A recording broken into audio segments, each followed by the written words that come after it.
Conferencia número 12. Bautismo, el misterio de la unión con el Cordero.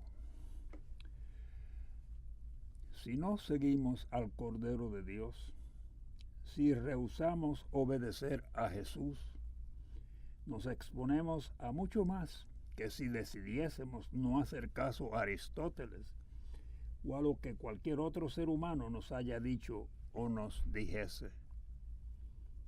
Cuando rechazamos lo que Jesús enseñó sin ambigüedad, por ejemplo, amar a nuestros enemigos, ser misericordiosos, nos declaramos cabalmente incrédulos de que Él es quien es, el Mesías, el Cristo, el Hijo del Dios viviente. Digámoslo otra vez. La pregunta no es ¿qué dijo Jesús? Puesto que lo sabemos sin lugar a dudas. La pregunta es ¿estaba Jesús en lo correcto o no lo estaba? La contestación a esa pregunta depende de una sola cosa, a saber, de otra pregunta, que es, cito, ¿y ustedes? ¿Quién dicen que soy yo? Cierro la cita. Mateo 16:15. Si contestamos, eres un santo, un profeta, un hombre inteligente y hasta un hombre inspirado por Dios, entonces podríamos criticar a Jesús. Podríamos objetar a sus enseñanzas. Podríamos decirle que no estamos de acuerdo con él, porque en tal caso Jesús sería alguien como nosotros, limitado por nuestras mentes finitas, presas de la concupiscencia y del pecado. Pero si le decimos, eres el Mesías, el Cristo, el Hijo del Dios viviente, la palabra encarnada de Dios, y en el mismo principio estabas con el Padre, todo se hizo por ti y sin ti nada se hubiese hecho, eres la autorrevelación de Dios, la encarnación de Dios, entonces hacemos saber que Jesús goza de completa y total autoridad en cuanto al bien y al mal, en cuanto a cómo vencer al mal. Y no es que sea Jesús uno entre tantos con la capacidad de entender en el asunto. No, es el único que goza de tal capacidad. Jesús es el Mesías. Aquí hay que dirimir si Jesús es quien los evangelios dicen que es. Permítanme darles un ejemplo del problema que enfrentamos. ¿Por qué será que cuando no confiamos en Jesús, ponemos automáticamente en duda su autoridad? Y cuando no confiamos en su autoridad, ponemos en duda quién Él es. Supongamos nada más que quisiésemos tener un teléfono en nuestro domicilio. Le pediríamos a la compañía del teléfono que nos instale uno. Nunca hemos tenido teléfono y sabemos muy poco sobre teléfonos. Algunas semanas más tarde, la compañía encarga a uno de sus empleados que venga a instalarnos un teléfono. Y ese empleado es alguien que sí sabe mucho acerca de teléfonos. Viene a nuestra casa, lo instala y nos dice, mire usted, en cualquier momento que usted desee llamar, consiga el número de teléfono de la persona con quien desea hablar y marque aquí en este aparato los 7 dígitos del número de la persona con quien quiere comunicarse. Le contestamos, muy bien, así lo haré. Y un día se presenta la oportunidad de llamar a un amigo, buscamos su número de teléfono, nos preparamos a marcarlo y nos decimos, sé que el empleado de la compañía dijo que teníamos que marcar el número exacto de la persona a quien queremos llamar. Pero bueno, no hay que ser tan exactos. De los 7 dígitos marcaré 6. Risa entre los concurrentes a la conferencia. Y marcamos un número que no es exactamente el que deberíamos marcar porque le falta uno y no conseguimos comunicación. Luego repetimos más de una vez el mismo disparate. De manera que el teléfono que quisimos instalar no nos funciona.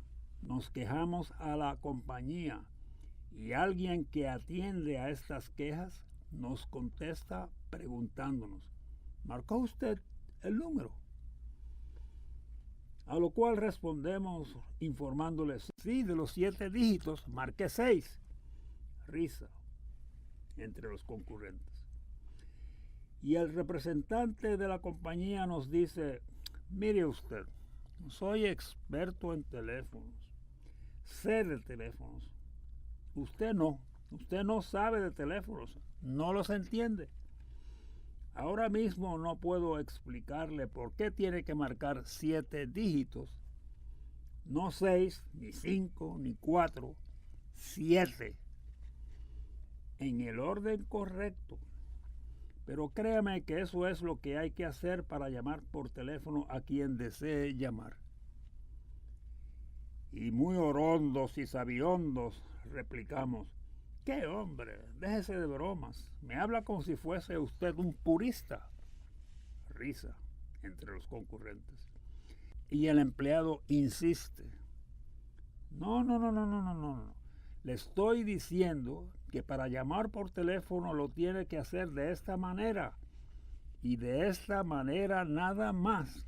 Créame, yo soy el experto. Sé de teléfonos. Y no le hacemos caso. Nos decimos que él se dice experto en teléfonos, pero que hay muchos teléfonos, y que él no hablaba de todos los teléfonos. De modo que nuevamente intentamos llamar tan torpemente como antes, y lo mismo nos ocurre una y otra vez. Bueno, eso es lo que le hacemos a Jesús. Por ejemplo, cuando nos habla de la voluntad de Dios y empezamos a buscar pretextos para no aceptarla, a inventarnos toda suerte de excusas que contradicen la voluntad divina. En tales ocasiones, realmente decimos a Jesús: tú no sabes nada. Apuesto a mi voluntad y a mis ideas contra las tuyas. ¿Quiénes entienden el concepto de Mesías? ¿Quiénes lo entienden? Los judíos, ¿no? Es un concepto enteramente judío. Se originó en el judaísmo. Ni los chinos ni los hindúes saben de ese concepto. Como dicen los judíos, cuando el Mesías venga, si dice enganche ese mosquito a la carreta, uno no lo pone en tela de juicio. Que un mosquito no puede tirar de una carreta, ni pensarlo. No porfiemos, enganchemos el mosquito al coche. ¿Por qué? Porque cuando venga el ungido de Dios, cuando venga el Mesías, deberemos demostrarle la misma confianza que a Dios. El Mesías se ha ganado nuestra confianza porque Dios le ha ungido muy especialmente para que nos enseñe cómo derrotar al mal y a la muerte. Es posible que la mayoría de ustedes sabe quién es Elie Wiesel. Quizás sea el más famoso sobreviviente judío del campo de concentración de Auschwitz. Escribió un libro extraordinario titulado La Noche, una breve obra literaria, lo más poderoso que se ha escrito sobre la terrible realidad que fue Auschwitz. Realidad que él, Wiesel, vivió. De su familia, solo él sobrevivió. le otorgaron el Premio Nobel de la Paz en 1986. Y en el discurso que pronunció al aceptarlo, ceremonia televisada a todo el mundo, dijo lo siguiente, cito: de algo sí estoy seguro, y es que el Mesías no ha llegado aún. Cierro la cita. No ha llegado aún, afirmó Wiesel. Con ello dio a conocer muy claramente que según su entendimiento, Jesús no fue el Mesías. Y recuerden lo que es su modo de pensar, el de alguien que fue testigo de una acción desgarradora para él personalmente, para su familia y para decenas de miles de otras víctimas de la fechoría cristiana que fue Auschwitz. El 95% de los que servían en Auschwitz eran cristianos, católicos y luteranos. Elie Wiesel es judío, sabe lo que es el Mesías y también sabe que Auschwitz no fue obra del Mesías. ¿Cuánta gente, hoy y ayer y por 10,000 ayeres antes del de ayer, dejó de venir a Jesucristo porque hemos alterado sus enseñanzas? Debemos preguntárnoslo seriamente, como individuos y como iglesia. No importa lo que pensemos sobre esta. Recordando lo que les conté sobre teléfonos, ¿no es cierto que nos parecemos al personaje que constantemente crea excepciones a los números telefónicos? De ahí que muchos nos miren, diciéndose que se supone seamos gente que cree que Jesús es el Mesías, pero también se dicen, a Jesús se le puede creer, pero esta gente es increíble. No creen que Jesús es el Mesías, no le siguen. ¿Cómo es posible que no sigan al Mesías si creen que Él es realmente el Mesías? Presten atención. No es que los cristianos que quieren seguir a Jesús luchan por seguirlo, fracasan en su empeño, tropiezan y se levantan y renuevan sus intentos. No, no se trata de eso, pues el proceso de fallar, recuperar y tratar otra vez y otra vez es perfectamente legítimo. Eso es sencillamente una manifestación de pecado que Dios perdona y tras el perdón seguimos viviendo. De lo que sí se trata es que repugna a los que quieren ser cristianos comprobar cómo la cristiandad deliberadamente rechaza lo que Jesús nos enseñó y no obstante justifica sus actos. Hoy día, solamente el 18% de la población mundial es cristiana. 18 personas de cada 100. Y ese número va cuesta abajo. En estos momentos, un 82% de los habitantes del planeta rechazan a Jesús explícita e inequívocamente. Hace algunos años, en la década de los 80, se llevó a cabo una encuesta importante y concienzuda para determinar quién había sido el personaje histórico más influyente. Se encontró que fue Mahoma. Aunque había más cristianos que mahometanos, que musulmanes en el mundo, se supo que los cristianos no obedecen a Jesús, mientras que los mahometanos sí obedecen a Mahoma, y rigurosamente. De manera que para hablar como José Klausner, el erudito judío a quien cité en mi conferencia anterior, la influencia de Jesús es mínima porque no ha afectado al mundo. Y por si acaso creen ustedes que Klausner meramente fue un judío que escribió algo muy injusto sobre la cristiandad, oigan lo que dijo Jacques Maritain, excelso filósofo católico del siglo XX, maestro de 3 papas. Poco antes de morir, le preguntaron lo siguiente: ¿Es el mundo moderno de alguna manera mejor que el mundo que Cristo conoció? No, contestó Maritain. Al cabo de 2000 años de cristianismo, más gente ha muerto en guerras o por guerras este siglo que en todos los anteriores siglos de la historia. Y han sido los cristianos quienes más muertes han causado en guerras o por guerras. De manera que los mahometanos sí siguen a Mahoma, pero los seguidores de Jesús optaron hace 1700 años, hace 1000 años y hace 500 años por no seguir a Jesús mientras decían, y todavía dicen, seguirle, justificando con argucias acciones contrarias a las que Jesús auspició. Como dijo Klausner, su rechazo de Jesús impidió que las enseñanzas del Hijo de Dios tocasen la vida ordinaria de la gente. Jesús trajo muy serias y muy claras enseñanzas. ¿Creen ustedes? Pongamos por ejemplo lo que sucede en Yugoslavia.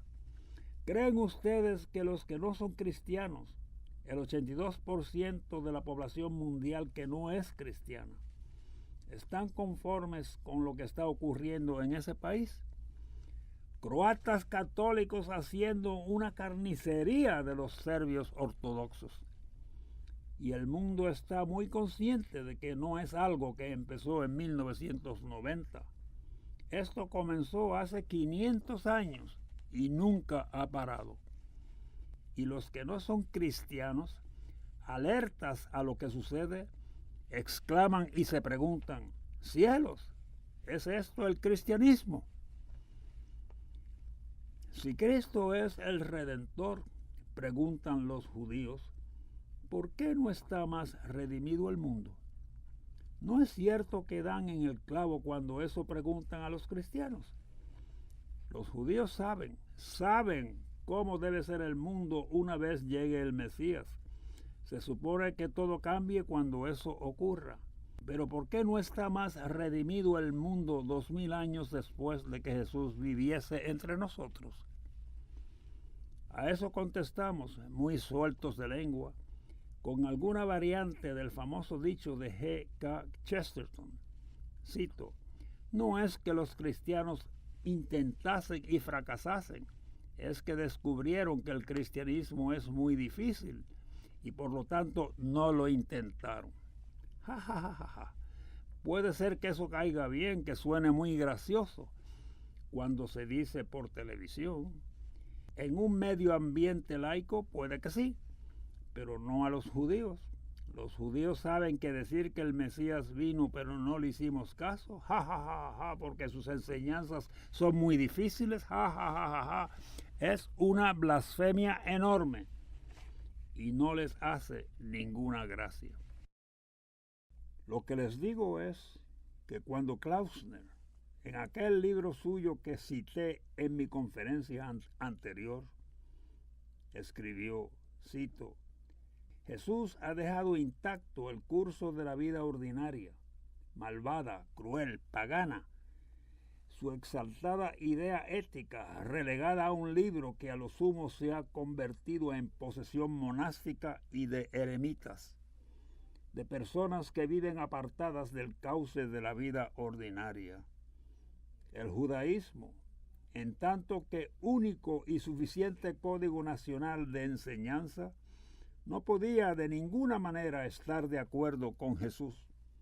Y lo mismo, además, le ha sucedido al cristianismo desde Constantino hasta hoy. Cierro la cita. Cuando Klausner escribió esas palabras, ¿a quién se refería? ¿En qué pensaba sino en que la responsabilidad de demostrar que las enseñanzas de Jesús son factibles recae sobre los cristianos y las iglesias?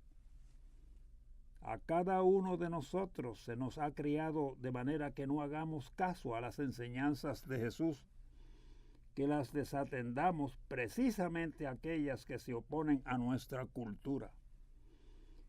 Esas son las que de manera más o menos sutil se nos induce a desatender, a partir de lo cual inventamos sofismas para justificar nuestra desobediencia, precisamente a las enseñanzas que los cristianos judíos de la primera generación rechazaron, así como Klausner y Elie Wiesel rechazan. Pero ¿a quién sino a nosotros, a ti y a mí, se nos llama a demostrar que esas enseñanzas pueden ser parte integrante de nuestras vidas? ¿A quién sino a la iglesia, a los obispos y a los curas y a los patriarcas y a los hermanos y hermanas, a todos nosotros? Cuando se conmemoró el 50º aniversario de la liberación de Auschwitz en 1995, Elie Wiesel fue el orador principal del acto. Se difundió su discurso a todas partes del mundo, por lo menos parcialmente, por televisión. El New York Times y los periódicos de Boston publicaron un resumen en primera plana. Y esto que sigue es lo que dijo Wiesel en aquella ocasión, a sabiendas de que su público era el mundo entero. Valga aclarar, valga recordarles nuevamente que Wiesel habló entonces en nombre de las víctimas judías de Auschwitz. Él, que es judío, y los crímenes de Auschwitz fueron cometidos por cristianos. Allí dijo Wiesel, cito: «Te ruego, Dios de misericordia, te encarezco que no tengas piedad de los que crearon este sitio». Cierro la cita. Te ruego, Dios de misericordia, te encarezco que no tengas piedad de los que crearon este sitio. A quien quiera que no pueda tragarse esa plegaria de Elie Wiesel, doy a conocer mi opinión, y es la siguiente. Wiesel sufrió las consecuencias de 1700 años de un cristianismo inmisericordioso, de la inmisericordia de católicos, ortodoxos y protestantes. Culminó ese cristianismo, pero no se detuvo en Auschwitz. Wiesel no cree que Jesús es el Mesías. Wiesel cree en lo que dice la Torá, ojo por ojo y diente por diente, e implícitamente añade con su ruego: esta gente no cree realmente que Jesús es el Mesías, ni cree en lo que dijo, de manera que tratémosle según sus propios patrones de conducta. ¿Cuántos de los que han conocido a los cristianos a lo largo de los siglos no habrán elevado plegarias semejantes? Te ruego, Dios de misericordias, que no tengas piedad de esta gente, porque no es piadosa. Por supuesto que aquí hemos llegado a un punto importante y muy serio, y se trata de lo siguiente: adoramos a alguien que no seguimos, verdadero brote esquizofrénico. La Iglesia Católica emplea la palabra latina latría para definir adoración. Latría es la adoración que se le debe a Dios y nada más que a Dios. Adoramos a Jesús, le adoramos en la Eucaristía y como el Cordero de Dios. ¿Cómo podemos adorar pero no seguir? ¿Cómo podemos adorar pero simultáneamente alterar las enseñanzas de quien adoramos? Es insensato. Demos, pues, un paso atrás. ¿Respondemos o no respondemos, cada uno de nosotros, a Dios, a Jesús, de actuar como Cristo ahora y siempre? Si no, ¿por qué? Pues a cada cristiano le corresponde evangelizar donde quiera que esté. Evangelizar no es algo que se reservan el Papa o los curas. Más allá de ti, de mí, de nosotros, hay gente aguardando a que nuestras palabras y nuestro ejemplo les atraiga a Cristo. Y cada vez que esquivamos a Jesús, impedimos que esos vean a Jesús, exactamente como los cristianos de Auschwitz se lo impidieron a Elie Wiesel. Como ya he dicho, 8 de cada 10 habitantes del planeta no son cristianos, proporción que va aumentando. Reflexionen un momento sobre nuestro bautismo. Es un misterio extraordinario. En las iglesias del cercano oriente, ya sean católicas u ortodoxas, no llamamos sacramento al bautismo, le llamamos el misterio sagrado. Es algo que sobrepasa nuestro entendimiento. Como dijo San Pablo, la enseñanza es que nos bautizaron en Cristo. Más está Cristo en nosotros que nosotros en Él. Nos bautizaron en el Cordero de Dios.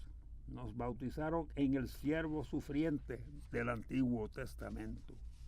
Consideren ahora este trecho del Nuevo Testamento tan extraño, muy extraño. Cito: Saulo, Saulo, ¿por qué me persigues? Cierra la cita. Hechos 9:4. Es un pasaje extraordinario. Debería provocarle escalofríos a toda la humanidad, no solamente a los cristianos.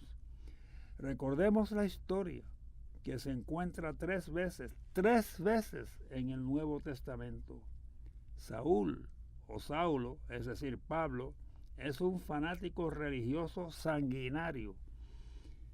Fue testigo ocular del martirio de Esteban, muerto a pedradas. Va camino de Damasco a apresar a judíos cristianos y devolverles a Jerusalén contra su voluntad, para encarcelarles o torturarles, para matarles o causarles daño. Y ya que está en las afueras de la ciudad, algo sucede. Le rodeó una luz, cayó al suelo aturdido y ciego, y oyó una voz que le decía: Saúl, Saúl, ¿por qué me persigues? No sabe de quién es la voz y responde con otra pregunta: ¿quién eres, Señor? Hechos 9:5. Y oyó que la voz respondía, cito: yo soy Jesús, a quien tú persigues. Cierro la cita. Hechos 9:5. Fíjense, la voz no dice: soy Jesús de Nazaret, persigues a mi comunidad. Tampoco dice: soy Jesús de Nazaret, persigues a mis amigos. No, dice: soy Jesús, a quien tú persigues. ¿Cómo es posible? Pablo nunca vio a Jesús de carne y hueso. Nunca vio a Jesús resucitado. Nunca antes, hasta este momento en el camino de Damasco. Nunca hubo contacto personal entre ambos hombres en vida de Jesús. ¿Cómo puede decir Jesús que Pablo le persigue? Ya para entonces, Pablo había hecho una labor bastante eficaz persiguiendo cristianos, pero no había atacado directamente a Jesús. Así pues, ¿cómo podía Jesús decir: Saúl, Saúl, ¿por qué me persigues? A menos que hubiese sido por analogía con una realidad que surgió después de la resurrección y sucede en el bautismo, cuando se establece entre el cristiano y Jesús una unión tan íntima que el bautizado se identifica totalmente con Jesús. De ahí que lo que se le hace al cristiano también se le hace a Jesús. Se podrá objetar: pero Jesús es Dios. Y es cierto, Jesús es Dios. Y Dios no sufre como sufren los seres humanos. Pero Jesús es humano también. Algunos padres de la iglesia escribieron palabras como las siguientes: Cristo permanecerá clavado en la cruz mientras haya lágrimas en el mundo, lo cual significa que Jesús nos ama a todos y que su unión con su pueblo, aquel que Él ha llamado, es total. Nos identificamos con el dolor de nuestros semejantes, lo sabemos. Si tu hijo o tu madre o tu padre o un amigo padece de una enfermedad o de alguna lesión, tú sufres con ellos. Cuando alguien que amamos sufre, sufrimos también. no sentiremos el mismo, idéntico sufrimiento, pero sufrimos también. Alguien que ama a otro u a otra no puede menos que sufrir si ese otro u otra sufre. Jesús ama a su pueblo. Dios ama a su pueblo. Y cuando Jesús le dice a Saúl, Saúl, Saúl, ¿por qué me persigues?, le está diciendo que sufre en su ser porque Saúl persigue a los cristianos. Y así como Saúl, es decir, Pablo, ¿qué hace cualquier cristiano cuando ataca a otro cristiano? Ataca a Jesús. ¿Qué hace cualquier cristiano cuando lastima a otro cristiano? Lastima a Jesús. Saúl, Saúl, ¿por qué me persigues? Esta pregunta es una verdadera semilla, un nuevo concepto fundamental para entender la realidad. Supera cualquier cosa que la imaginación humana hubiese podido inventar, figurarse o conocer. Y fue dicha. Jesús la dijo. De alguna manera, atacar a un cristiano es atacar a Jesús. ¿Cómo es eso? No lo sabemos. Es algo místico.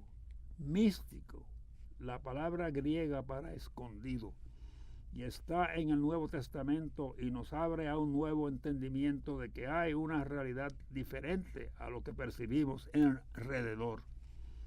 La realidad después de la resurrección es muy diferente de lo que jamás hubiésemos imaginado. De ahí que Cristo, por el misterio del bautismo, de algún modo vive muy de veras en nosotros. Esto no es metáfora ni analogía. Cristo sintió la hazaña de Saúl cuando éste la emprendió con los cristianos. Saúl, Saúl, ¿por qué me persigues? Y ya en la alta Edad Media, en un concilio celebrado en Narbona, ciudad de la Francia meridional, sentenció la Iglesia que derramar la sangre de otro cristiano es derramar la de Cristo. Algo enteramente nuevo se hizo parte del universo con la resurrección, Pentecostés y el bautismo. El bautismo es algo más que un rito iniciador. Nos une estrechamente a Cristo, como lo sugieren las palabras que oyó Saúl. Es eso lo que cristianos alemanes e italianos por una parte, y británicos y franceses y estadounidenses por otra, pensaban cuando se entremataron en la Segunda Guerra Mundial. Se le ocurrió a alguien enseñarles desde que fueron niños que derramar sangre de otros cristianos es derramar la de Cristo. No, por supuesto que no. Se les enseñó que para todo hay excepciones. Ninguno de esos cristianos aprendió mientras se criaba el significado de la pregunta que Jesús hizo a Saúl. ¿Por qué me persigues? Con que si no creamos conciencia en la iglesia de que cuando herimos a otro cristiano, ya sea con lengua chismosa o con arma blanca o de fuego mortíferas, también herimos a Cristo. Si no lo enseñamos desde la cuna, si no lo enseñamos en las catequesis, ¿podrán los cristianos albergar esperanzas de entender el mensaje que Saúl oyó camino de Damasco? Claro que toda moneda tiene dos caras, y la otra cara de esta que hemos examinado, la cara risueña por decirlo así, es que en cualquier cosa buena o mala que le hagamos a otro cristiano, puesto que también se la hacemos a Cristo, de algún modo Cristo le ayudará. Estos desdichados que viven en países como Haití, que no tienen nada, esa mujer vecina nuestra que vive en un hogar para ancianos desvalidos y que se siente sola y olvidada, y los millones y millones de otros seres humanos que están en situaciones semejantes, si les ayudamos de alguna manera, ayudamos a Cristo, pues al responder al sufrimiento de otros, respondemos al de Cristo. Cito: en verdad les digo que cuando lo hicieron con alguno de estos más pequeños que son mis hermanos, lo hicieron conmigo. Cierra la cita. Mateo 25:40. Con que la otra cara de la pregunta a Saúl, ¿por qué me persigues?, sería: Saúl, Saúl, gracias por haber sido bondadoso conmigo. Porque lo que siente el ser que amamos cuando le demostramos amor, cuando ese ser amado recibe el beneficio de la bondad del otro, el que da, también se beneficia. Eileen Egan, amiga mía, viajó a Calcuta hace muchos años, en 1935, a visitar a Madre Teresa, cuando ésta trabajaba en una leprosería y aún no era la monja que se hizo célebre bajo el apelativo Madre Teresa.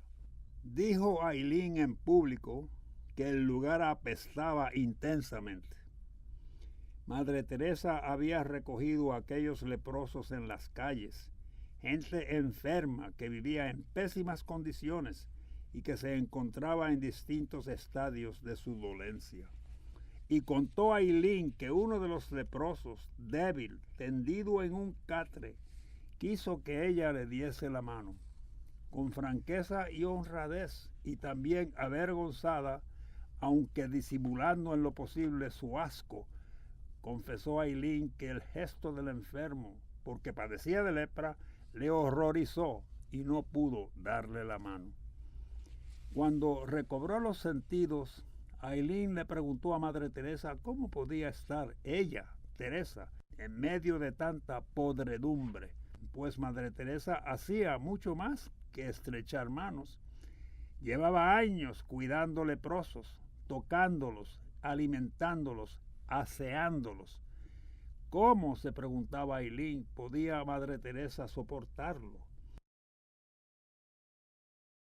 La persona que sufre es Jesús disfrazado, respondió ésta sencillamente. La persona que sufre es Jesús disfrazado. Ahora, imaginémonos si por los últimos 1700 años, desde la cuna, los cristianos, católicos, ortodoxos, protestantes, se hubiesen nutrido de ese conocimiento y sabido desde niños que derramar sangre humana es derramar la de Cristo. Así nutridos, se hubiesen criado creyendo a plenitud que son hijos del Mesías y que por lo tanto se les llama a seguir las enseñanzas de Jesús sin excepciones, sin inventar excusas. Imaginémonos lo que hoy sería el mundo, gracias al poder de la Iglesia fiel a Jesús, descubriéndole tras su disfraz de persona sufriente. Cuando se nos bautiza, nos convertimos. Ese es el término que se usa en teología, convertirse. Nos convertimos por adopción en lo que Jesús es por naturaleza.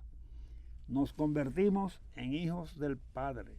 Nos unimos a Cristo. Y así pues, cada vez que rezamos el Padre Nuestro, decimos Padre Nuestro con Jesús, de la misma manera que lo dijeron los apóstoles. Él está con nosotros.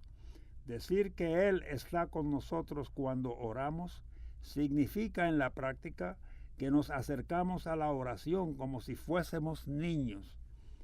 Es al Padre a quien siempre dirigimos nuestras oraciones y por lo tanto la actitud de un cristiano ante Dios es la de un niño ante su Padre.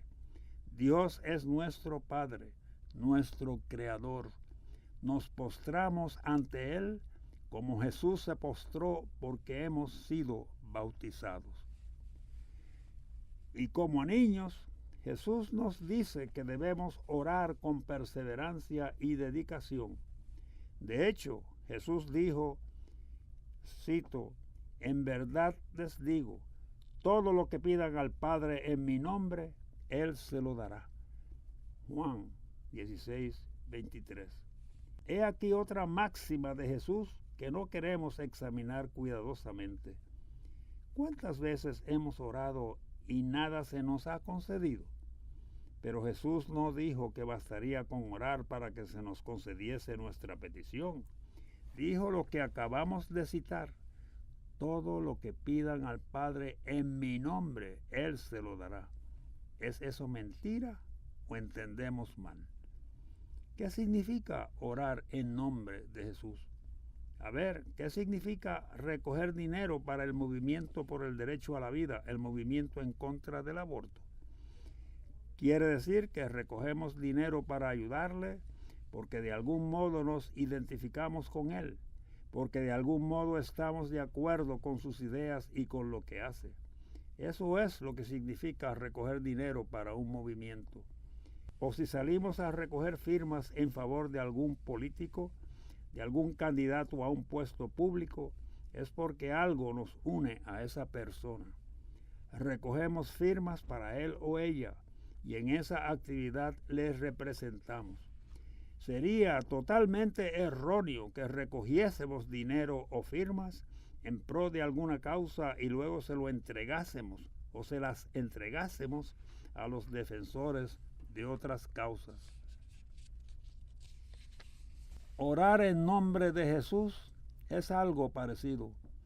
Pedimos algo en nombre de Jesús, pero ¿por qué pedimos? Pedimos para llevar a cabo su misión, por eso pedimos.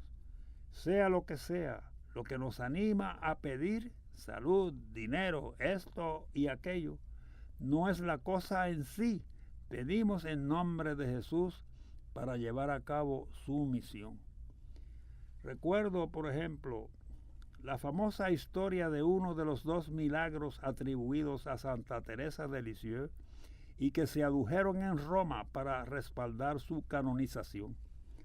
Se trata del milagro del abate Anne, l'Abbé Anne. Este era un hombre que en 1906 se moría de tuberculosis en un hospital francés. Tan grave estaba que una de las monjas enfermeras le aconsejó ofrecer su vida a Dios a manera de sacrificio.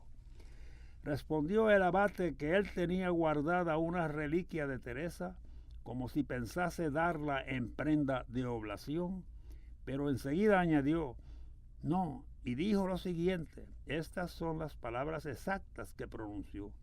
Cito, Teresita, estás en el cielo, pero yo estoy aquí en la tierra y hay labor de Dios para hacer. Tienes que curarme. Cierra la cita. Acto seguido, aquí el padre McCarthy chascó sus dedos. El paciente sanó, así de instantáneamente. Pero vean ustedes, el abate Anne quería sanar, no meramente para sobrevivir, sino para llevar a cabo una misión de Jesús. Quería vivir, no por él nada más, sino por hacer algo en nombre de Jesús. Hacer algo en nombre de Jesús siempre significa continuar su nombre. Cuando Elie Wiesel dijo en el 50º aniversario de Auschwitz, lo que ya hemos mencionado, a saber, cito, te ruego, Dios de misericordia, te encarezco que no tengas piedad de los que crearon este sitio, cierra la cita, dijo todo lo contrario que Jesús en el Calvario. Padre, perdónanos porque no saben lo que hacen. Lucas 23:34. Pero Elie Wiesel no recibió el don de la fe, por lo tanto, ora basándose en su propia verdad personal. La plegaria de los cristianos que sí recibieron el don de la fe en Jesús el Mesías, debería ser: concédeme el poder de perdonar y amar a mis enemigos.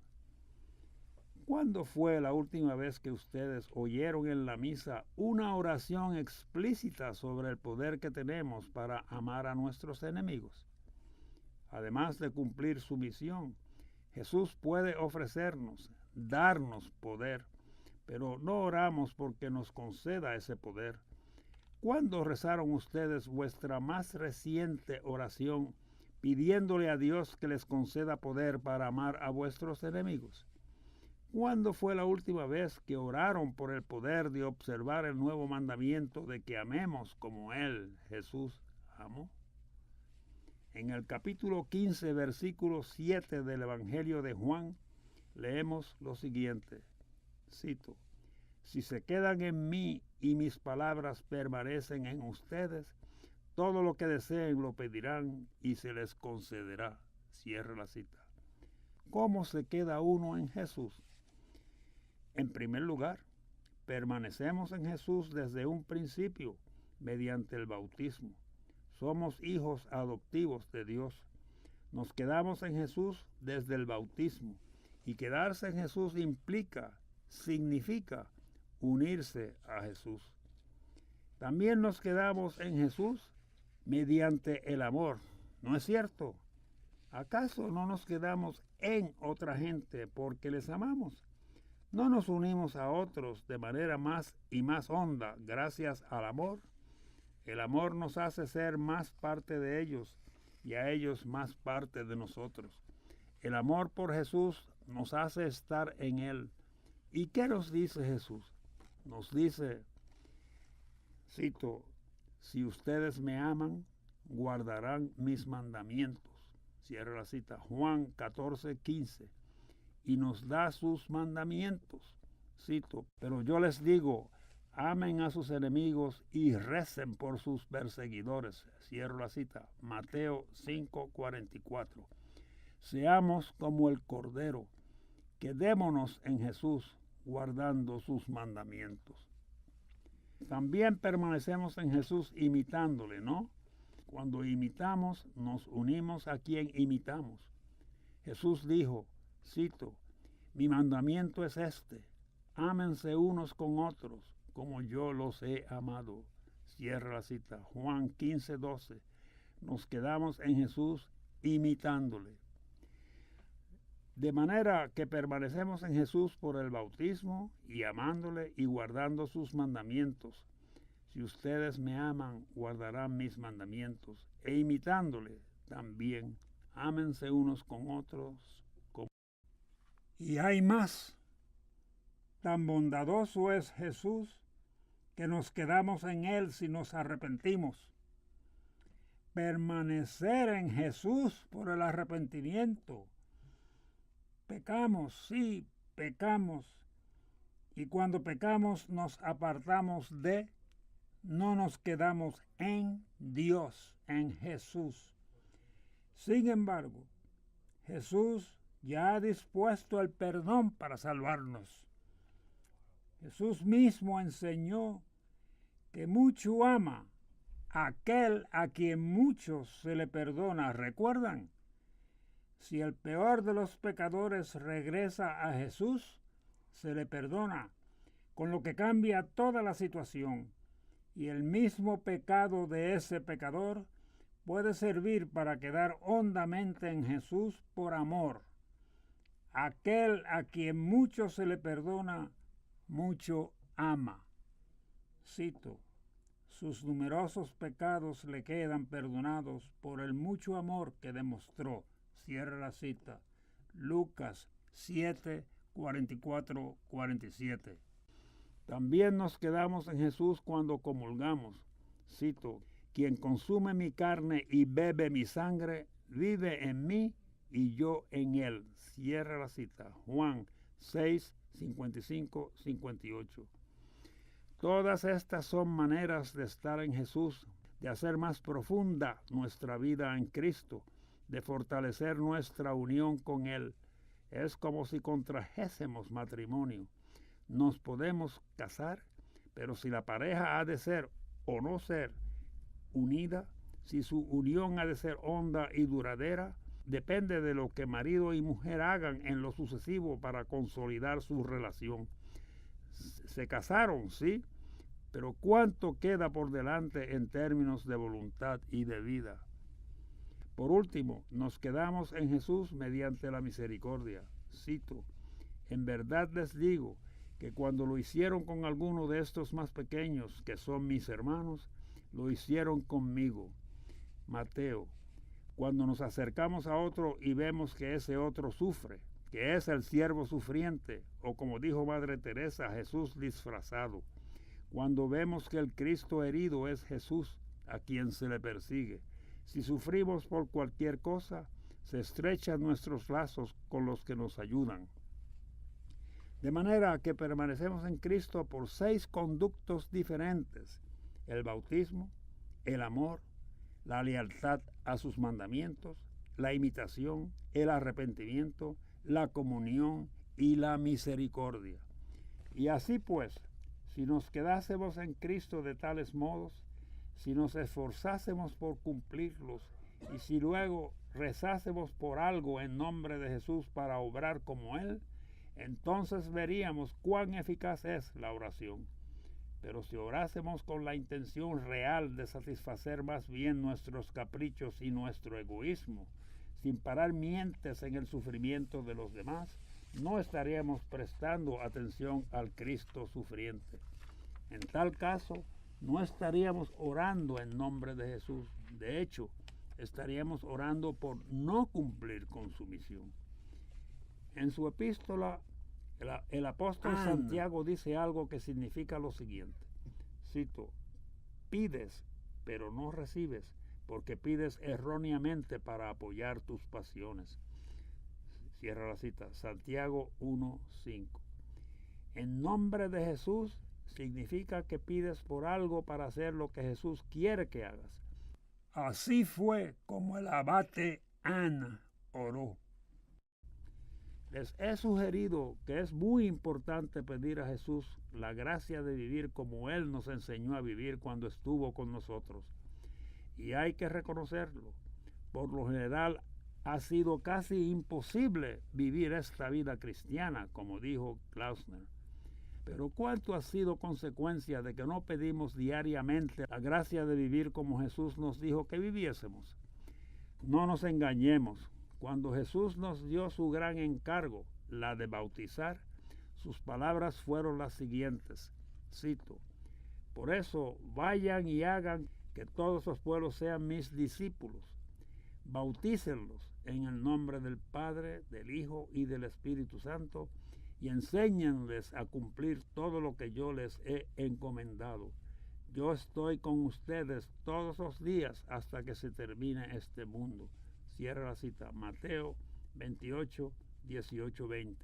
Sin lugar a dudas, Jesús desea que cumplamos con sus enseñanzas. El primer paso es orar. Elevemos con perseverancia una plegaria que exprese nuestra intención de permanecer en Jesús por esos 6 caminos diferentes. Una plegaria que pida la gracia de vivir una vida mesiánica. La validez de nuestras plegarias, dijo San Juan Crisóstomo, se mide por lo que arriesgamos al elevarlas. La validez de nuestras obras por lo que arriesgamos en nuestros rezos. Nos atreveremos a orar porque se nos conceda a vivir lo que el Mesías nos enseñó. Es algo que la Iglesia desconoce casi por completo. Lo que hacemos es fundamentalmente orar pues, por ser personas decentes dentro de nuestra cultura, no por ser un pueblo mesiánico. Y oramos al Cordero de Dios que nos conceda ser como Él. Pero debemos preguntarnos, si no oramos al Cordero de Dios que nos conceda eso, ¿por qué no? ¿Por qué no? No deseamos vivir una vida de cristianos. ¿Cómo podríamos criticar a Elie Wiesel por haber dicho, al aceptar formalmente el premio Nobel, que sí está seguro de una cosa, y es que el Mesías no ha llegado? Podríamos acusarle, señalándole con los dedos, pensar mal de él, atacarle, pero consideren lo siguiente: Elie Wiesel ignora lo que ignora del Mesías porque nosotros entorpecimos su entendimiento, y no solamente el suyo, sino el de la inmensa mayoría de los habitantes del planeta. La única manera de quitar ese impedimento es comprometiéndonos a vivir la vida mesiánica que Jesús enseñó a su iglesia, lo cual quiere decir a los papas y obispos, patriarcas y curas, hermanos y hermanas, a ti y a mí, y a que la iglesia empiece a orar seriamente y a esforzarse intensamente por quedarse en Cristo de las 6 maneras que hemos mencionado, y solicitar la gracia de vivir la vida mesiánica que enseñó Jesús. Pues muy endeble es el deseo si no se le eleva en oración, pero mediante la oración la vida mesiánica es posible. Cristo resucitó para que pudiésemos pedir su ayuda, cuán necesaria para vivir la vida que Él quiere que vivamos y para ser parte del proceso de salvación del mundo. Si Elie Wiesel dice que no puede ver lo que vemos nosotros y que no puede perdonar a los que fueron responsables de que el campo de concentración de Auschwitz existiese, no podemos censurarle. Pero lo que dijo Wiesel sí es tremendo juicio sobre nosotros los cristianos, que hemos impedido que la gente vea y acepte a Jesús. Prueba de nuestra sinceridad en la vida es si oramos por vivir una vida mesiánica. Empecemos ya a orar por la gracia de amar a nuestros enemigos, de obrar bien con quienes nos quieren mal, de no lastimar a nadie, de ser misericordiosos. Con ello nos convertiremos en grandes evangelistas de la iglesia en nuestro tiempo y hora, sin que jamás tengamos que saberlo.